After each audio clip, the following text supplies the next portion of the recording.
faces. We are the change. Let the land teach us how to be one with each other. Turn and look around. Join with your eyes, with your heart, and with your feelings. The change is already happening. We're only living in the illusion that something must happen. It's already now. Yeah. You are the reality. Don't live in the false illusion. Don't live in our emotion about the commotion. Feel it in your devotion to our mother. Thank you all for coming out.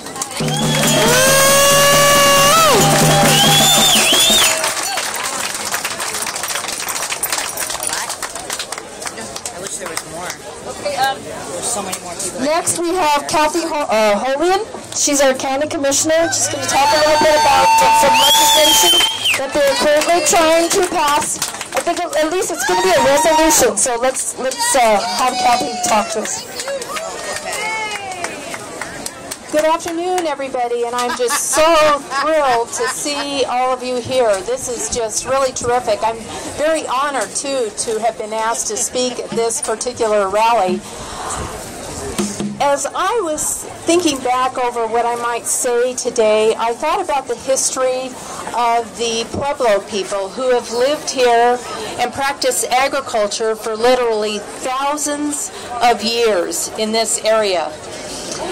They did not need genetic engineering to produce literally hundreds of different varieties of beans, corn, and squash. And when you think about all the different varieties of those particular vegetables, they all look different, they taste different, they're adapted to different growing conditions. In fact, when I was reading a book about Pueblo Indian agriculture, I read about a variety of corn that they developed where the seed was actually meant to be planted 12 inches below the surface of the soil, a whole foot down. And the reason for that was if there was any little tiny bit of water in that soil at all, that little corn seed would sprout and it would grow into a corn plant. So talk about being adapted for our dry conditions. That's a perfect example of that. Also, as I was growing up along the southern coast of California, my dad, who used to be a professional farmer, really loved to grow things. In fact, in our yard we had over 100 fruit trees, and he also grew a lot of different varieties of vegetables, and he was a real seed saver. He would always save the seed from the very best plants to plant the next year. So, and in fact, he had a goal of producing the very best lima beans along the coast in Southern California.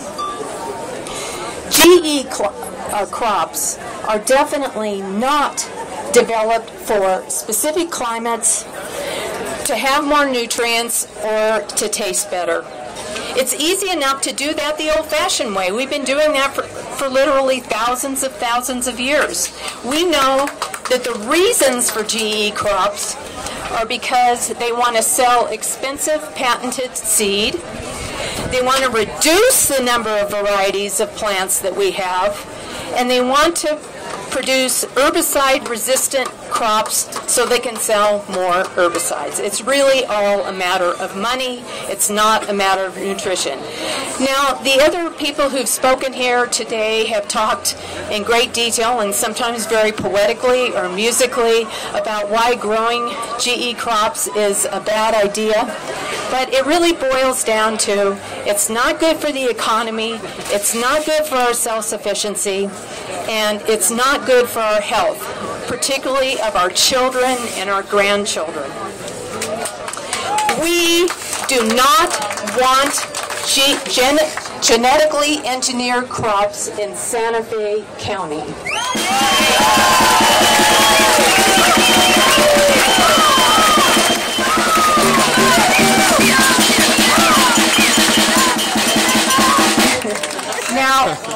We need to take this fight at all levels of our government, federal, state, and local. And to that end, I am sponsoring a resolution in the county which will be heard in the next month. And this is a resolution in support of mandatory labeling, in opposition to growing any GE crops in Santa Fe County.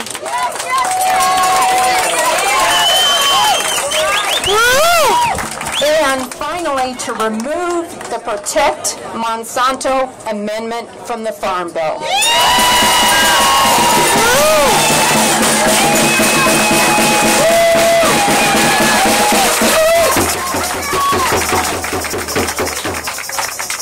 Okay, next we have Willem Malton, and he's been really instrumental in everything that is going on here today. I mean, he's the one that got the permanent building, and it goes on. He's got a long resume, but he can introduce himself. Hi, my name is Willem Malton.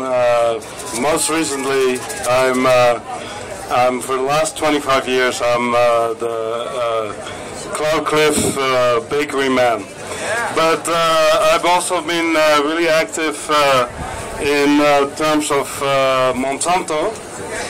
I wrote several articles about Monsanto, and some of it is coming to light now. It's hard to know where to begin to speak out against a company like Monsanto and the harm that it does. It's not just the food labeling or the Monsanto Protection Acts which protect the genetically modified foods, even if they're proven to be harmful to humans. It's so much more. Let's start with pointing out that Monsanto has a very different view of fertility than any of us. It mixes the idea that seeds, which have their own fertility and ability to procreate, with fantasies of controlling and being able to sell the world's food supply. How does it do this? It does this by genetically modifying the seeds such as corn, soy, cotton, canola, potato in such a way that they can only grow in combination with Roundup or glyphosate, a pesticide also provided by Monsanto, which makes sure that seeds will have only fertility for 1 year. Glyphosate is known to be toxic not just to weeds, but it's also an endocrine disruptor. It disturbs the progression of puberty, for instance, and it reduces testosterone production in males. But it also stimulates the overgrowth of deadly gut bacteria by suppressing the growth of beneficial bacteria and encouraging pathogens, some of which are resistant to conventional antibiotica, such as botulism. If small, poor farmers want to grow a GMO crop again, they have to buy the seed again from Monsanto. And if they don't, they will be sued by Monsanto for sums that they can't afford. And so they have become de facto slaves to the company, for instance, resulting in many suicides among the poor farmers of India, but also affecting the life of farmers here, such as the Indiana farmer Vernon U. Bauman.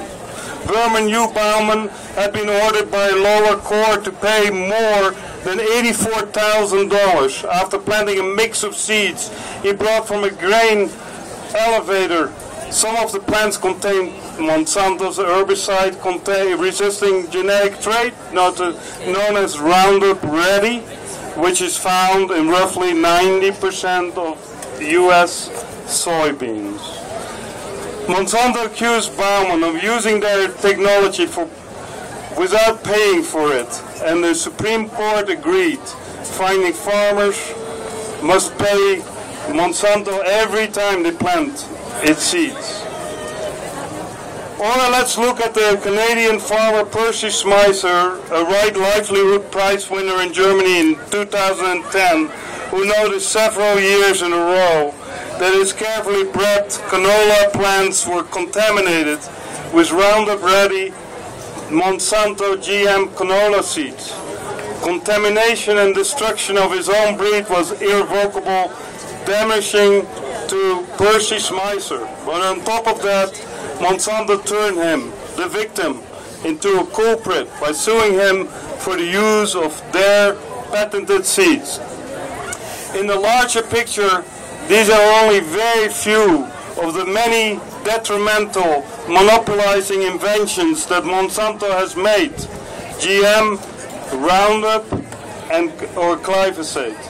Monsanto has also genetically produced crops to produce, for instance, a crystallized insecticidal protein, BT, in potatoes, maize, soybeans, and cotton. DDT, PCBs, Agent Orange, and recombinant bovine somatotropin, or BST, and aspartame, and most recently Frankenfish, the first genetically altered salmon aimed at the human food market. They were also produced by Monsanto, and they have only one thing in common: they're all detrimental to our own health and the health of the environment. But Monsanto harm doesn't stop here. Connections have been made, and have many people speculate that there are conflicts of interest. There's a revolving door between the big chemical food companies like Monsanto and the department charged with regulating them, such as the Department of Agriculture, culminating in what is dubbed the Monsanto Protection Act. With the President's signature, agriculture giants that deal with genetically modified organisms, GMOs, and genetically engineered seeds are given the go-ahead to continue to plant and sell man-made crops, even as questions remain largely unanswered about the health risks these types of products pose to the consumer. Deep within the 600-page spending bill, Section 735 includes language that lets biotech companies that experience genetically engineered and genetically produced crops test and sell lab-made products even if legal action is taken against them. Monsanto products increase the use of fertilizers, pesticides, herbicides, water, and energy at a time when the world needs to be making a transition away from the destructive impacts of energy and chemical-intensive agriculture towards local and organic food and farming. Monsanto is pulling the world in the opposite direction. So we're here to support the farmers, such as the grain farmer of Bauman and Percy Smyser. We're here to support GMO labeling on our food, clearly spelling out what we're eating, whether we eat Frankenfood or Frankenfish or organic foods. We want to repeal the Monsanto Protection Act, which Monsanto wrote and which was slipped into a bill and is not legal. We recognize that GMOs were never meant to feed a hungry world. GMOs are meant to damage the fertility of our seeds, and the Monsanto Corporation tries to take control of our food supply. We want health for our seeds, we want health for our animals and ourselves, we want organics to have meaning, and we want real fertile seeds that we own ourselves.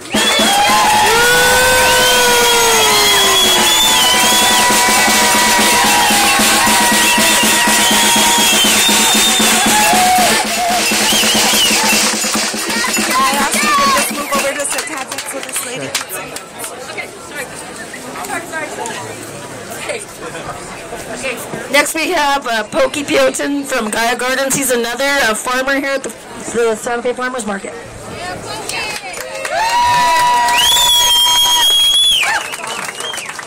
Are there any kids around here? Yes. Can they step forward? I got some seeds for you. So I've got some native corn that we grow in our garden, and I'm going to give them a little sample.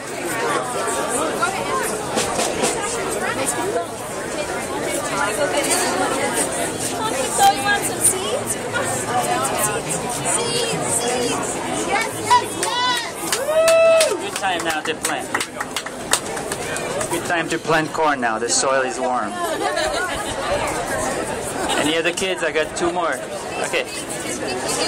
So I start with giving seeds to the kids because I recently read a pretty fascinating story by Martin Prechtel, who is a beloved local storyteller, an artist, and medicine man. And okay, I'll get a little closer here. And in the mountain Mayan culture of Guatemala, the corn is viewed as a person. There's no difference between the people and the corn in their spirituality, in their way of life. And in the 80s, when the Civil War was raging, the army figured out that if they destroyed the corn, they could control the people, so they burned the fields. And then the earthquake also leveled buried all the fields. So without seeds, without corn and corn seeds, what happened is they couldn't have their ceremonies, and the kids could not be named. And so kids, for years before the corn was replenished, because some people managed to grow corn in areas that were shielded from the army, until that time the kids were wandering around with no names. And imagine what it feels like as an indigenous person to be in your country and not have a name, because in order to be named, you had to have a specific corn. Same thing for death. Like the corn for birth and the corn for death were grown separately by different people at different occasions. And without the ceremonial corn for the death ceremonies, the spirit of the people could not be safeguarded. So I want to say this because the chemistry, the politics, like, you know, the president of the FDA is a former Monsanto lawyer, and on and on. The biology, it's pretty obvious, but the spirituality of it in the seed is what has touched me more than anything in my life. I'm a new farmer. I'm one of the youngest farmers around, because the average age of the farmer, I think, is 60, and I'm 55, so I'm a really young chap. But I got to farming, 3 years ago. It's been a very fast and furious learning curve. But my being sensitized to seeds has only come this season, because we saved our seeds last winter and we started selling them. So every night I would just, be manipulating these tiny little things that contain all the life that sustain us. And then I started reading all these stories in the Mayan culture, and I've never touched a seed in the same way now. Like if a seed drop on the ground, I'll put my headlight and I'll go find it, because we can't afford mistreating these beings that give us life. So that's all really I have to say, that, seeds are beings. So Monsanto, stay away from the seeds, okay? Stay away from us. This is our last and final speaker before we're going to go out and head out in March.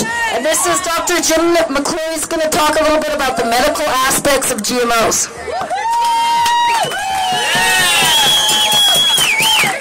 Thank you. Monsanto's herbicide is linked to groundwater contamination. In a groundbreaking study published in the journal Analytical and Bioanalytical Chemistry last year, evidence surfaced that glyphosate, the active ingredient in Monsanto's patented herbicide Roundup, is freely flowing into the groundwater in areas where it is being applied. The researchers found that 41% of groundwater had levels beyond the limit of quantification. indicating that despite the manufacturer's claims, glyphosate herbicide does not break down rapidly in the environment and is accumulating there in concerning quantities. Why is groundwater contamination an important finding? Groundwater is water located beneath the ground surface that supplies aquifers, wells, and our rivers. If a chemical like glyphosate is mobile enough to get into the groundwater and is intrinsically resistant to being biodegraded, significant environmental exposures to humans using the water are inevitable. After all, according to the U.S. Geological Survey, 88,000 tons were used in the U.S. in 2007 alone. Keep in mind that glyphosate is considered by the EPA as a Class 3 toxic substance, fatal to an adult at 30 grams. This groundwater contamination study adds to another highly concerning finding from March 2011, published in the journal Environmental Toxicology and Chemistry. You guys are missing all the good literature. Where researchers found the chemical in 60 to 100% of all air and rain samples tested, indicating that glyphosate pollution exposure is now omnipresent in the U.S. When simply breathing makes you susceptible to glyphosate exposure, we know we are dealing with a problem of unprecedented scale. In fact, glyphosate's broad-spectrum toxicity has been identified to be one potential cause for the disturbing loss of indispensable food starter bacteria from soils and cultured foods, with certain regions of the world indicating that GMO farming may be depleting the microbial biodiversity of the soil and ultimately its ability to remain fertile. Glyphosate and GMOs have been linked to over 20 adverse health effects in peer-reviewed biomedical literature. These include infertility, immune problems, allergies, faulty insulin regulation, can you say diabetes, changes in major organs in the gastrointestinal system, neurotoxicity, liver toxicity, and kidney toxicity. The American Academy of Environmental Medicine urges physicians to advise all patients to avoid genetically modified food.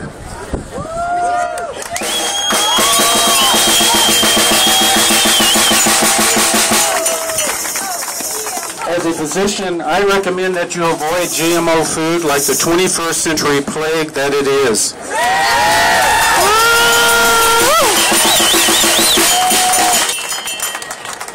I urge you all to keep mind of who is here today, which of your elected officials were here today, who is supporting you.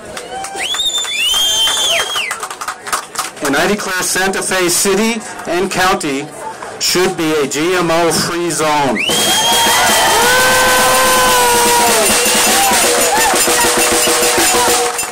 Just as it has been for thousands of years.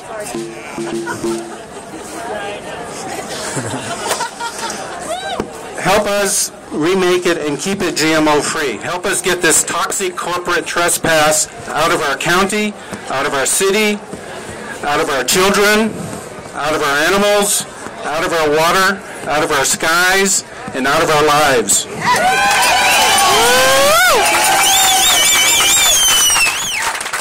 GMOs no bueno. GMO-free Santa Fe.